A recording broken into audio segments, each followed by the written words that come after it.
Mobile उचलते आणि सरळ ती पोलिसांना फोन करते. जेव्हा पोलिसांना ही घटना कळते तेव्हा पोलीस लगेच तिथे जाऊन पोहोचतात आणि बघतात तर ती मुलगी तशीच अचेतन अवस्थेत पडलेली होती. कारण खूप जास्त तिला जखमा झाल्या होत्या.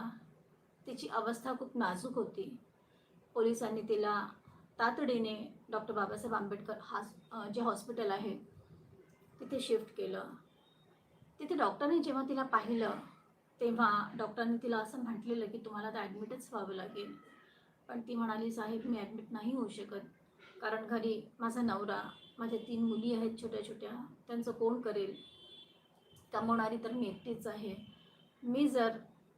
माझा जर हा जॉब सुटला तर आम्ही तर रस्त्यावरती भीक मागत बसू, अशी आमची स्थिती आहे.